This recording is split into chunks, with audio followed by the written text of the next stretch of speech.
할렐루야. 중성교회 주일 아침 예배 나오신 여러분 모두를 주님의 이름으로 환영하고 축복합니다. 오늘 이 아침 우리가 함께 나눌 말씀을 보시겠습니다. 하나님 말씀은 역대상 18장 1절에서 6절까지 말씀입니다. 구약성경 639페이지 역대상 18장 1절에서 6절까지 있는 말씀을 다 함께 보시겠습니다. 하나님 말씀을 다 함께 보시겠습니다. 말씀 봉독할 때에 주님의 음성이 우리 모두에게 들려지기를 바랍니다. 함께 봉독하겠습니다. 그 후에 다윗이 블레셋 사람들을 쳐서 항복을 받고 블레셋 사람들의 손에서 가드와 그 동네를 빼앗고 또 모압을 치매 모압 사람이 다윗의 종이 되어 조공을 바치니라.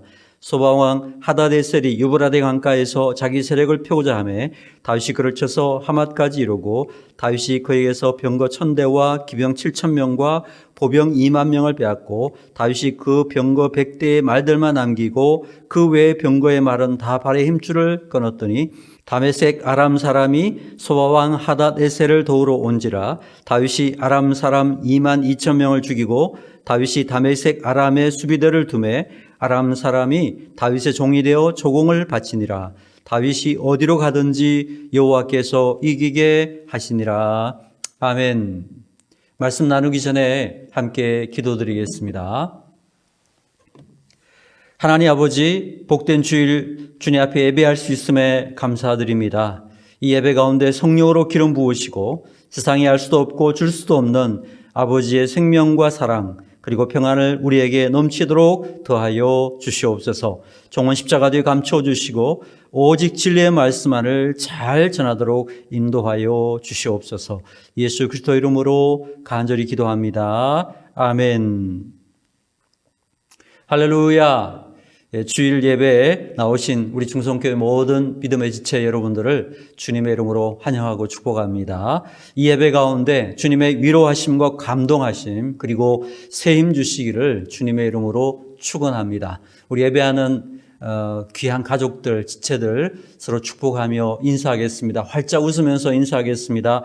오늘도 승리하셨군요. 한 주 내내 승리하세요. 인사하시기 바랍니다. 오늘도 승리하셨군요. 한 주 내내 승리하세요. 저는 오늘 본문의 말씀 가지고 역대상 강의 19번째 시간으로 가는 곳마다 승리하려면 이라는 제목으로 하나님 말씀 증거하도록 하겠습니다. 자, 본문 역대상 18장부터 20장까지는요. 다윗이 주변 국가들을 어떻게 정복해 나갔는가, 이제 다윗 왕국의 본격적인 확장, 부흥의 시기를 기록하고 있습니다. 다윗 왕조가 어떻게 행정 조직을 했는가, 이런 것들을 오늘 본문 속에서 보여주고 있습니다. 역대상 18장을 요약해서 좀 설명을 드리자면 본문 1절과 2절은 다윗이 유대 나라를 중심으로 해서 서쪽으로는 블레셋을 정복했고 동쪽으로는 모압을 정복했다라고 밝히고 있습니다. 3절에서 11절까지는 북쪽의 소바와 유프라테스 강 유역에 있는 아람 지역을 정복하여 조공을 받은 사실을 기록하고 있습니다. 그리고 12절, 13절은 남쪽의 에돔을 정복한 사실을 기록하면서 다윗이 큰 승리와 영광을 얻었다 이렇게 기록하고 있습니다. 14절부터 마지막 17절까지는 동서남북의 정복을 마친 다윗이 이 다윗 왕조의 국가 행정의 관료들을 임명하고 국가의 기틀을 확립한 그러한 사실들을 기록해 주고 있습니다. 자, 역대기는 객관적인 역사의 기술이라기보다는 하나님의 관점, 즉 신앙적인 관점으로 역사를 해석해서 기록한 책이라고 말씀드렸죠. 그래서 우리가 객관적인 역사에 대해서 이해하려고 한다면 오늘 본문의 내용을 좀 더 객관적으로 기록하고 있는 역사서를 살펴보면 될 겁니다. 이런 역사서를 가리켜서 그 병행 구절이라고 부릅니다. 오늘 본문의 병행 구절은 사무엘하 8장이 되겠습니다. 그래서 여러분 시간 되시면 사무엘하 8장과 오늘 본문을 비교해서 읽어보시면 도움이 될 것 같습니다. 자, 본문 1절부터 13절까지 말씀을 중심으로 해서 오늘 말씀을 살펴볼 텐데요. 다윗의 주요 정복했던 것들 그리고 큰 승리에 대한 기록이 오늘 본문에 기록되어 있습니다. 자, 그런데 그 정복과 승리가 좀 특이한 것은 다윗의 그 정복은 한쪽으로만 치우치지 않았다는 것입니다. 본문에 보시면 동서남북 사방으로 영토를 확장했다라는 것을 알 수가 있습니다. 서쪽으로는 블레셋, 동쪽으로는 모압, 북쪽으로는 소바와 아람, 남쪽으로는 에돔, 이렇게 동서남북 사방으로 나라 영토를 확장하고 정복해 나갔다라는 것입니다. 여러분, 이것은 무엇을 의미할까요? 그만큼 이스라엘에게는 대적들이 동서남북 사방으로 있었다라는 것입니다. 사사기를 보면 하나님이 주신 가나안 땅을 차지했지만은 동서남북 사방의 대적들로부터 늘 위협과 고통을 당하는 시간을 보냈다고 기록하고 있습니다. 그런데 이제 다윗 시대에 이르러 그런 이스라엘 사방의 대적들을 다 정복함으로써 국가의 태평성대의 기초를 마련하게 되었고, 이러한 그 태평성대가 아들 솔로몬 시대까지 이어지게 되었다라는 것이죠. 여러분, 솔로몬이라는 이름의 뜻이 무엇입니까? 평화라는 뜻입니다. 솔로몬, 우리가 히브리의 인사가 샬롬이 있죠. 솔로몬, 샬롬 비슷하죠. 그래서 평강을 누린 그런 시대가 되었다라는 것입니다. 자, 그런데 여기서 우리가 주목해야 할 아주 중요한 단어가 있습니다. 본문 역대기 18장이 어떻게 시작되고 있습니까? 그 후에라고 하면서 시작되고 있죠. 자, 1절을 다시 한번 봉독하겠습니다. 1절 읽겠습니다. 시작. 그 후에 다윗이 블레셋 사람들을 쳐서 항복을 받고 블레셋 사람들의 손에서 가드와 그 동네를 빼앗고. 아멘. 자, 역대기 저자가 다윗의 승리의 중요한 뿌리, 원동력이 무엇이었느냐를 지금 설명하는 중요한 단어로서 그 후에라는 말을 사용했다라는 것입니다. 우리가 얼핏 보기에는 이 그 후에라는 말이 뭐 별 의미가 없는 것 같지만 이 역대기 저자에게는 굉장히 중요한 단어였다라고 생각합니다. 자, 여러분, 그 후라는 말은 무엇을 의미합니까? 역대기 17장에 나오는 사건과 18장에 나오는 사건이 연결되어 있다, 이런 의미 아니겠습니까? 자, 그러면 17장의 내용이 무엇이었죠? 다윗이 하나님께 성전을 지어들고 싶다. 그러니까 하나님께서 너는 하지 말라, 그렇게 말씀하시면서 다윗에게 그 마음을 받으시고 다윗을 위해서 내가 너를 위해서 영원한 왕조를 세워주겠다, 이렇게 약속하신 그런 내용들이 나온단 말이죠. 그리고 다윗이 그 때문에 너무 감동해가지고 하나님 앞에 기도하는 그런 내용들이 역대기상 17장에 나오는 내용 아니겠습니까? 그러니까 그 후에 이렇게 되어 있는 것은 이 책을 읽는 독자들에게 있어서는 다윗의 이 정복과 승리가 17장과 자연스럽게 연결되어 있다는 느낌을 받게 되는 것입니다. 바로 그게 저자의 의도이죠. 다시 말하면 17장 8절에 보면 내가 어디로 가든지 내가 너와 함께해서 내 모든 대적을 내 앞에서 멸하였은즉 저 세상에서 존귀한 자들의 이름 같은 이름을 내게 만들어 주리라. 성전 건축하겠다고 했던 다윗을 위해서 하나님께서 모든 대적을 멸하고 너의 이름을 존귀하게 만들어 주겠다, 이렇게 약속을 하셨는데 그 약속의 말씀이 18장으로 넘어오니까 다윗이 정복을 하고 승리하는 것을 통해서 성취되고 있구나라는 것을 생각하게 된다라는 것입니다. 자, 그런데 그게 무슨 문제냐라는 거죠. 그런데 여러분, 이 역사적인 시간을 따라가 보면 사실 시간적으로는 그렇지 않은 것입니다. 오늘 이 본문에 나오는 다윗의 정복과 승리의 이야기는 역대상 17장의 하나님의 약속 이전에 이미 14장에서 언급된 사건이라는 것입니다.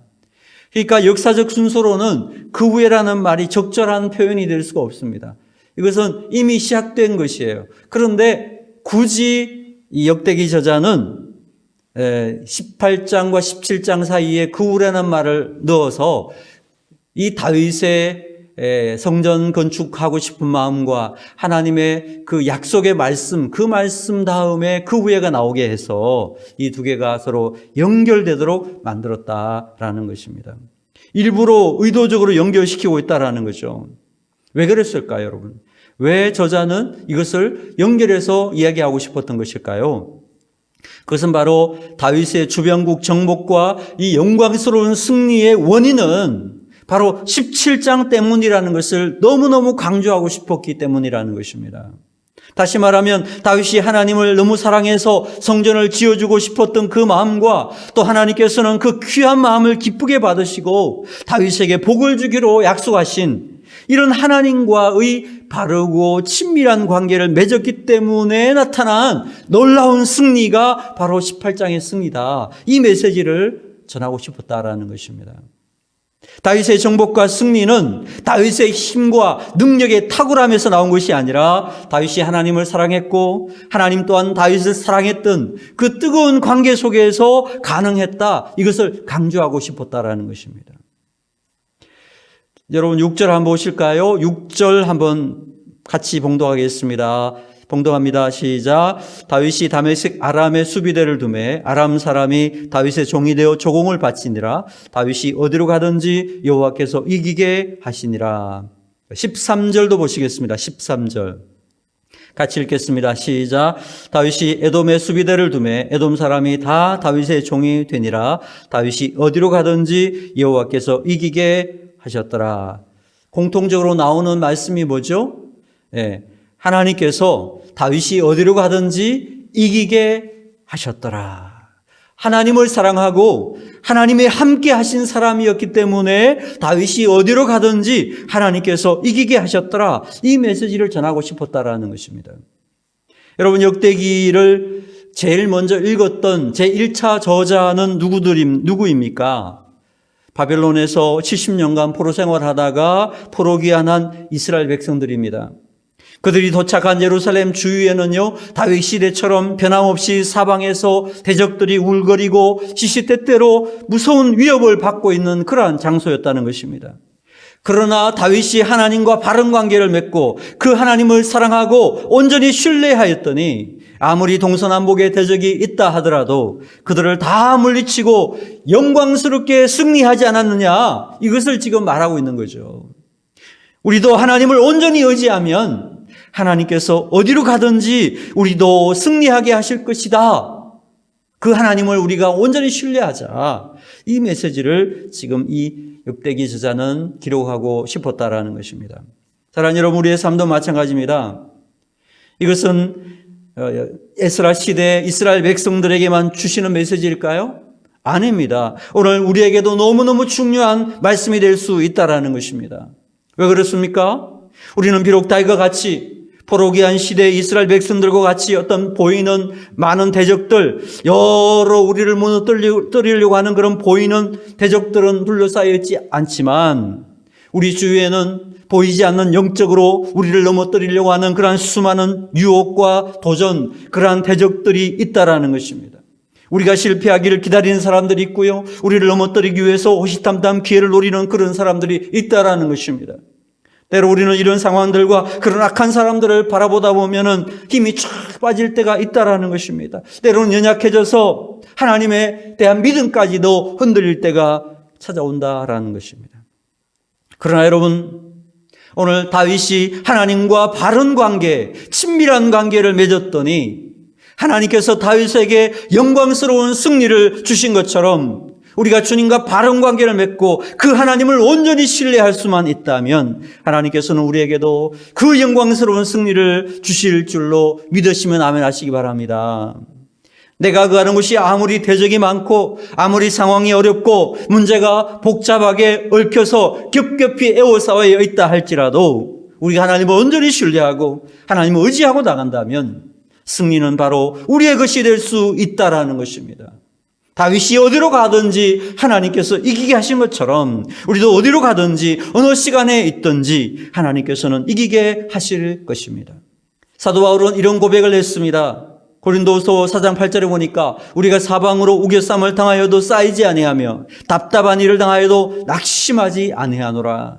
그렇습니다. 여러분, 우리가 우겨쌈을 당하고 답답한 일을 당하더라도 결코 무너지지 않을 것은 하나님께서 우리와 함께 하시기 때문이라는 것입니다. 그러므로 여러분, 우리가 진정 염려하고 걱정해야 할 일이 무엇일까요? 사방에 대적이 많은 것입니까? 상황이 복잡한 것입니까? 문제가 해결하기 어려운 그런 것입니까? 그게 아니라는 것입니다. 여러분, 우리가 진정 염려해야 할 것은요, 정말 우리가 하나님과 바르고 친밀한 관계 속에 들어가 있는가, 그 하나님과 바른 관계를 맺고 살아가는가라는 것을 걱정하라는 거예요. 예수님 말씀하셨습니다. 요한복음 15장 4절 보니까 내 안에 거하라, 나도 너희 안에 거하리라. 가지가 포도나무에 붙어있지 아니하면 스스로 열매를 맺을 수 없음 같이 너희도 내 안에 있지 아니하면 그러하리라.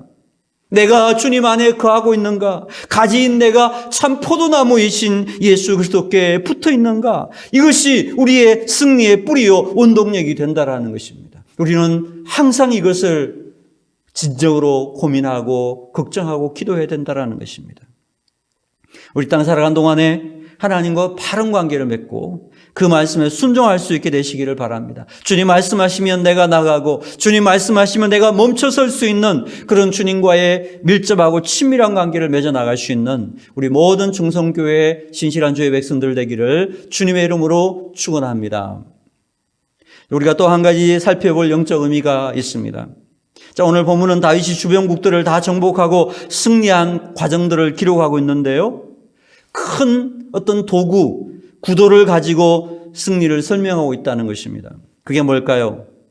바로 다윗의 승리는 하나님의 약속의 성취에서 온 것이다. 이것을 이야기하고 싶다는 것입니다. 이 구도를 가지고 설명하고 있는 것입니다. 다시 말하면 다윗의 승리는 어찌어찌 하다가 얻어 걸린 그런 승리가 아니라 하나님께서 과거에 약속하셨던 그 약속의 말씀이 성취되면서 오게 된 승리라는 것을 보여주고 있다는 것입니다. 자, 우리 1절을 다시 보시겠습니다. 1절 같이 읽겠습니다. 그 후에 다윗이 블레셋 사람들을 쳐서 항복을 받고 블레셋 사람들의 손에서 가드와 그 동네를 빼앗고. 아멘. 자, 이스라엘을 대적하는 나라 중에서 가장 이스라엘을 많이 괴롭히고 힘들게 했던 나라가 어느 나라입니까? 블레셋이었습니다. 블레셋에는요 5개의 성이 있었는데 그 중에서도 가장 강한 곳이 바로 가드라는 성이었습니다. 여러분, 이 가드에서 바로 그 유명한 골리앗이 나온 것입니다. 여러분, 다윗이 사울을 피해서 도망 다닐 때 너무너무 피하기가 힘들고 어려우니까 이웃나라인 블레셋으로 도망을 간 적이 있었죠. 그때의 상황에 대해서 성경은 기록하고 있는데요. 사무엘상 27장 1, 2절에 보니까 다윗의 마음이 생각하기를 내가 후일에는 사울의 손에 붙잡히리니 블레셋 사람들의 땅으로 피하여 들어가는 것이 좋으리로다. 사울이 이스라엘 온 영토 내에서 다시 나를 찾다가 다녀마리니 내가 그의 손에서 벗어나리라 하고 다윗이 일어나 함께 있는 사람 600명과 더불어 가드왕 마옥의 아들 아기스에게로 건너가니라. 다윗이 너무너무 힘들어가지고 사울을 피해서 도망을 할 때 너무 힘들어가지고 블레셋이라는 나라로 피했는데 그때 간 곳이 어디였느냐? 이 가드라고 하는 성, 거기에는 아기스라고 하는 왕이 다스리고 있었는데 거기에 피했다는 거예요. 성경을 읽어보면 다윗이 그때 너무너무 다급해가지고 아기스가 자기를 죽이려고 하니까 미친 척을 했어요. 침을 수염에다 흘리고 머리를 그냥 담벼락에 막 거저기면서 미친 척 했습니다. 그래서 겨우 살아남았다는 거예요. 근데 그 후에 다윗이 왕이 되었다고 하니까 이 아기스가 너무너무 화가 나가지고 전쟁을 하러 왔는데 하나님이 대신 그 전쟁에 개입해서 싸워주셔가지고 다윗이 승리하게 되었다. 그것이 바로 바알 브라심의 전쟁이었죠. 그것을 우리가 역대상 14장에서 살펴보고 왔습니다. 바로 그곳이 바로 가드의 전쟁이었다는 것입니다. 블레셋의 가장 강력한 성 가드를 다윗이 쳐서 정복했다라는 것입니다.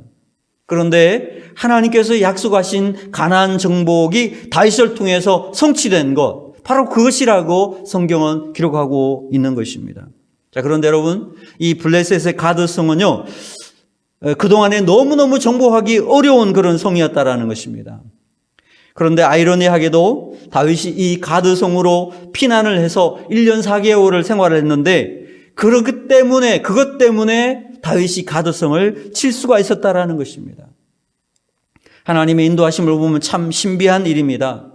다윗이 그 가드에서 모진 고난의 시간, 미친 척 해야 할 정도로 바닥 생활을 해왔던 곳이었기 때문에 그 경험 때문에 가드성을 정복할 수 있게 되었다라는 것입니다. 사랑하는 여러분, 우리도 마찬가지입니다. 우리가 경험하는 것들 중에서 참 힘들고 고생스럽고 때로는 이런 게 내 삶에 무슨 의미가 있을까? 이런 생각하는 것들이 있을 것입니다. 그런데 기억하시기 바랍니다. 그것 때문에 하나님은 여러분에게 승리를 주실 것입니다. 그 고난의 시간에 주신 약속의 말씀이 결국은 성취됨으로써 승리하게 된다라는 것입니다. 여러분, 이런 말 들어보셨습니까? 사람은 가본 데만큼 간다. 다윗이 가드까지 가봤더니 가드를 얻게 하시더라는 것입니다. 모세는 광야까지 가봤더니 이스라엘을 광야까지 인도하게 됐고요. 여호수아는 가나안 정탐꾼으로 가봤더니 가나안까지 이스라엘 백성들을 인도하게 되더라는 것입니다. 여러분, 하나님 나라에서 쓰임받은 사람들을 보면 자기가 가본 데까지 가게 하시더라는 것입니다. 그래서 가본 리더들과 가보지 않은 리더들은 다를 수밖에 없다는 것입니다. 가보지 않은 리더가 가본 것처럼 하려고 해보세요. 얼마나 그게 힘들겠어요? 얼마나 불안하겠어요? 그런데 가본 리더는 그렇지 않은 거죠. 가본 리더는 편안하게 리더해 나갈 수 있다는 것입니다. 자, 여러분, 이 말을 뒤집어서 보면 어떤 뜻입니까? 하나님께서 쓰시기 원하는 사람들을 하나님은 어떻게 다루시겠다는 것입니까? 가보게 만드신다라는 것입니다. 고난도 경험해보고 몸도 아파보고 바닥에도 떨어져보고 여러 가지로 때로는 질병에 걸려서 심히 괴로워 눈물을 흘리고 있는데, 그런데 이러한 모든 것들이 나중에는 하나님을 위한 사역으로 변화되게 된다라는 것입니다. 그 흘렸던 눈물이 사명이 되고 그 아픔이 사명이 된다라는 것입니다. 왜 나만 이렇게 힘들어해야 되고 왜 나만 이런 아픔을 경험해야 되는가, 마음 괴롭고 낙심이 될 때도 있지만 그것 때문에 내 인생이 더욱 아름다운 열매를 맺을 수 있게 되는 참된 승리의 원천이 될 수 있게 되더라는 것입니다. 그 고난의 시간이 하나님의 약속이라면 그것을 이기고 마침내 승리한 시간이 약속의 성취가 된다라는 것입니다. 바로 이 약속과 성취, 다윗의 가드성 정복은 결국 하나님의 약속의 성취의 차원에서 이해할 수 있다는 것입니다. 그러므로 사랑하신 여러분, 여러분에게 여러 가지 고난과 아픔과 상처와 눈물이 있습니까? 그것을 하나님의 약속으로 여길 수 있는 그러한 믿음이 있으시기를 축복합니다. 고난도 약속이라는 것입니다. 고난 속에서 주님의 약속을 말씀으로 받을 때에 그 하나님의 때에 그 말씀은, 그 약속의 말씀은 반드시 이루어질 것이라고 저는 확신합니다. 아멘입니까? 그렇습니다. 여러분 2절을 보시기 바랍니다. 2절 같이 읽겠습니다. 시작. 또 모압을 치매 모압 사람이 다윗의 종이 되어 조공을 바치니라. 하나님께서 모압을 치실 것이라고 약속하셨거든요. 그런데 그 말씀이 다윗을 통해서 또한 성취되었다. 이것을 지금 이야기하고 있는 거예요. 3절부터 6절까지도 약속의 성취, 그 약속의 성취로서의 승리를 말씀하고 있는 것입니다. 보통 이스라엘이 영토를 부를 때에 어떻게 부르느냐 하면 단에서부터 브엘세바까지 이렇게 부르거든요. 우리로 하면은 백두에서 할라까지, 할라에서 백두까지 이런 식으로 부르는 것 같은 것입니다. 그런데 하나님께서 원래 약속하신 가나안 땅은 그게 아니었다는 거죠. 하나님이 원래 약속하신 것은 그보다 훨씬 큰 것이었습니다. 남쪽은요, 브엘세바보다 훨씬 아래인 애굽의 강에서부터 북쪽으로는 단의 훨씬 위쪽인 하맛 어기까지, 유프라테스 강까지를 하나님이 영토로 줬다라는 거예요. 그런데 지금까지 이것을 정복하지 못했는데 다윗 때에 비로소 다윗을 통해서 하나님이 그 약속의 말씀을 성취하게 되었다. 그래서 오늘 말씀 보면 유프라테스 강 근처에 있는 나라의 왕들이 다윗에게 굴복했다는 그런 말씀들이 기록되어 있습니다. 우리 한번 같이 읽어볼까요? 3절에서 6절까지 말씀을 같이 봉독해 보겠습니다. 다시 봉독합니다. 시작. 소바 왕 하닷에셀이 유브라데 강가에서 자기 세력을 펴고자 하며 다윗이 그를 쳐서 하마까지 이르고 다윗이 그에게서 병거 1000대와 기병 7000명과 보병 2만 명을 빼앗고 다윗이 그 병거 100대의 말들만 남기고 그 외의 병거 의 말은 다 발에 힘줄을 끊었으니 다메섹 아람 사람이 소바왕 하닷에셀을 도우러 온지라. 다윗이 아람 사람 2만 2천 명을 죽이고 다윗이 다메섹 아람에 수비대를 두매 아람 사람이 다윗의 종이 되어 조공을 바치니라. 다윗이 어디로 가든지 여호와께서 이기게 하시니라. 아멘. 여기 보니까 다윗이 유프라테스 강에 있는 그 하맛까지 정복을 한 이야기가 소개가 되고 있습니다. 창세기 15장에 보면 하나님께서 아브라함을 불러내실 때 아브라함에게 약속하셨어요. 창세기 15장 18절을 보니까 그날에 여호와께서 아브라함과 더불어 언약을 세워 이르시되 내가 이 땅을 애굽 강에서부터 그 큰 강 유브라데까지 내 자손에게 주노니, 아브라함에게 약속하신 그 말씀이에요.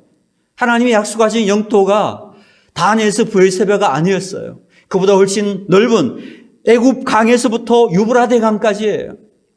그런데 그 말씀이 다윗 왕을 통해서 비로소 성취하게 되었다는 것입니다. 그 성취의 결과 다윗의 승리가 임하게 되었다라는 것입니다. 자, 그러니까 여러분 오늘 본문 역대상 18장의 승리의 특징이 뭐예요? 그냥 다윗이 싸움 잘해서 이긴 것이 아니라는 거죠. 하나님께서 약속하셨던 그 약속의 말씀이 성취되기 위한 승리였다라는 것입니다.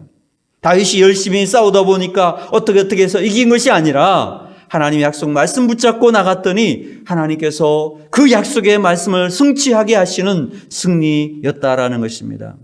사랑하는 여러분, 우리도 마찬가지 아니겠습니까? 참된 승리는 어떻게 옵니까? 하나님의 약속의 말씀에서부터 시작된다라는 것입니다. 약속은 씨앗과 같은 것입니다.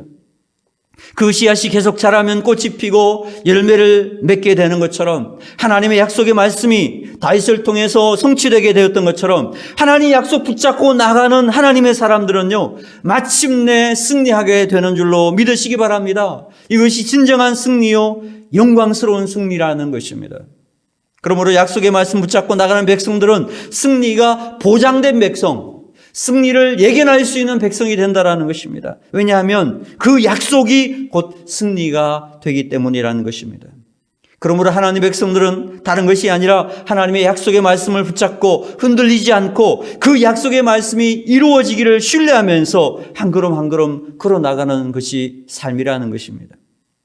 하나님은 반드시 이루실 것이고 마침내 영광스러운 승리를 주실 줄로 믿습니다.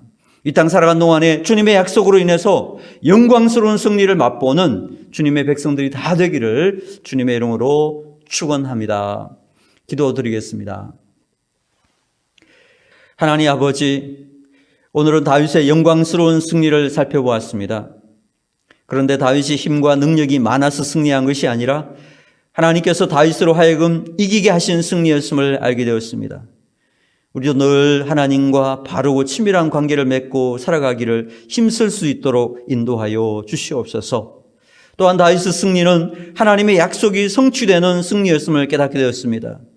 우리도 늘 말씀 붙잡고 흔들림 없이 한 걸음씩 나아가는 주님의 자녀들이 되도록 붙들어 주시옵소서. 예수 그리스도의 이름으로 축복하며 간절히 기도드리옵나이다. 아멘.